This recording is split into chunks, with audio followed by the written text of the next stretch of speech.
कभी सोचा है कि हम हजारों साल पुरानी एक दुनिया के बारे में इतना कुछ कैसे जानते हैं? एक ऐसी दुनिया जिसका कोई भी चश्मदीद गवाह आज हमारे बीच नहीं है। ये किसी जासूसी कहानी को सुलझाने जैसा ही है। तो चलिए इस विश्लेषण में हम उन सुरागों को एक एक करके जोड़ते हैं और देखते हैं कि इतिहासकार अतीत के इन पन्नों को कैसे पढ़ते हैं। ये है हमारी आज की इन्वेस्टिगेशन का रोड मैप। हम इन 5 हिस्सों से गुजरेंगे, सबूतों की हर परत को खंगालेंगे और ये समझने की कोशिश करेंगे कि प्राचीन भारत की पूरी कहानी आखिर बनी कैसे। तो चलिए सबसे पहले इस केस की फाइल खोलते हैं। देखिए, एक इतिहासकार असल में एक जासूस की तरह ही होता है। उसका काम है बिखरे हुए सुरागों को जोड़कर अतीत की एक सच्ची और भरोसेमंद तस्वीर बनाना। और जब मामला हजारों साल पुराना हो तो ये काम, आप समझ सकते हैं, और भी मुश्किल हो जाता है। तो सबसे बड़ा सवाल यही उठता है कि जब कोई गवाह ही नहीं है तो फिर हम दावे से कैसे कह सकते हैं कि क्या हुआ था? इसका जवाब छिपा है उन सुरागों में जो उस दौर के लोग अपने पीछे छोड़ गए। आइए इन्हीं सुरागों की दुनिया में उतरते हैं। तो हमारी जासूसी का पहला पड़ाव वो हमें ले जाता है सीधा जमीन के नीचे। यहाँ छिपे हैं पुरातात्विक खजाने। ये वो ठोस सुराग हैं जिन्हें हम छू सकते हैं। पत्थर के औजार, धातु के सिक्के, इमारतों की खंडर, ये वो सबूत हैं जो खामोशी से अपने दौर की कहानियां सुनाते हैं। ये सुराग कोई मामूली चीजें नहीं है, ये सीधे हमें उस दौर में ले जाते हैं। हड़प्पा की खुदाई से मिली प्लानिंग वाली सिटीज हमें हैरान कर देती हैं। वहीं सम्राट अशोक के शिलालेख सिर्फ उनके आदेश नहीं हैं, बल्कि कलिंग युद्ध के बाद उनके दिल में आए बदलाव का सीधा प्रमाण है। ये ऐसे सबूत हैं जिन्हें झुटलाया नहीं जा सकता। अब जरा सोचिए, सबूत का एक छोटा सा नन्हा सा टुकड़ा, मान लीजिए एक पुराना सिक्का, ये बस मेटल का एक पीस नहीं है, बल्कि ये आपको पूरा का पूरा ट्रेड रूट बता सकता है, एक राजा के राज के बारे में बता सकता है और उस दौर की इकोनॉमी कैसी थी इसका भी अंदाजा दे सकता है। सिक्कों की इस पढ़ाई को न्यूमिज्मेटिक्स कहते हैं और ये इतिहासकारों का एक बहुत बड़ा हथियार है टाइमलाइन सेट करने और रिश्तों को समझने के लिए। ठीक है, तो जमीन के नीचे के सबूत तो हमने देख लिए। अब बारी है उन आवाजों को सुनने की जो पत्थरों और पत्तों पर दर्ज हैं। साहित्यिक स्रोत यानी लिटरेरी सोर्सेज उन लोगों के बयानों की तरह हैं जो उस दौर में जीते थे। ये हमें उनकी सोच, उनके विश्वास और उनकी दुनिया के बारे में बताते हैं। और जब हम लिखित सबूतों की बात करते हैं ना, तो यहाँ वैरायटी की कोई कमी नहीं है।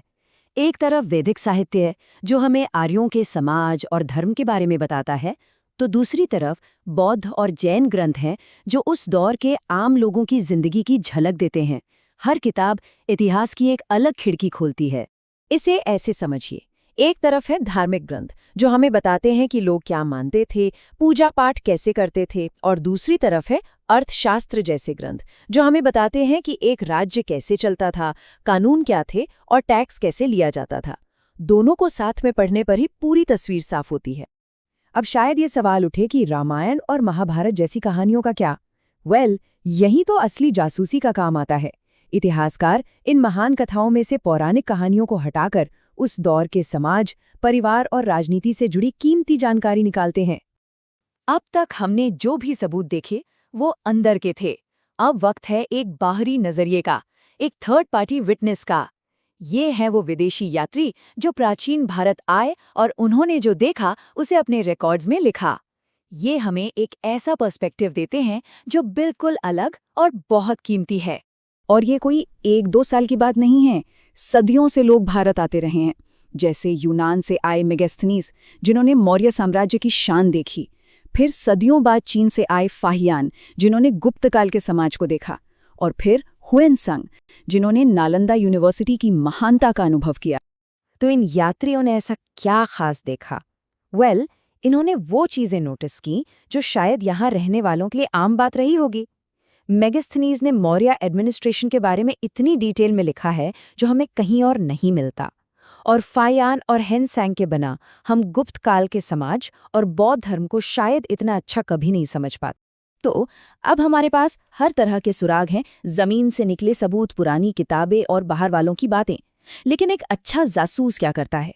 वो किसी एक सबूत पर आग बंद करके यकीन नहीं करता, वो सारे सबूतों को एक साथ रखता है ताकि एक पुख्ता कहानी बन सके। देखिए, कोई भी एक सुराग अकेला पूरी कहानी नहीं बताता। ये सब मिलकर एक पजल की तरह जुड़ते हैं। जब एक सिक्के पर मिले राजा का नाम, किसी किताब में लिखे उसके कानून और एक विदेशी यात्री के बताए उसके दरबार के किस्से, जब ये सब एक दूसरे से मेल खाते हैं, तब जाकर इतिहास की एक भरोसेमंद तस्वीर बनती है। तो इतिहासकारों का तरीका क्या है? इसे 3 आसान स्टेप्स में समझ सकते हैं। पहला, सारे सबूत इकट्ठा करो। दूसरा, उन सभी को एक दूसरे से मिलाओ, क्रॉस चेक करो। और तीसरा, इन सब के आधार पर अतीत की एक संतुलित और विश्वसनीय कहानी बनाओ। और यही बात सबसे कमाल की है।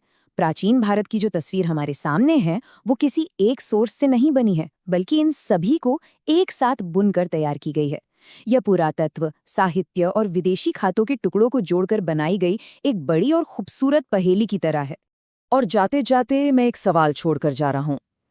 आज हम जो डिजिटल फुटप्रिंट्स, इमारतें और कहानियां पीछे छोड़ रहे हैं, जरा सोचिए, आज से हजारों साल बाद भविष्य के इतिहासकार इन सुरागों से हमारे बारे में, हमारी दुनिया के बारे में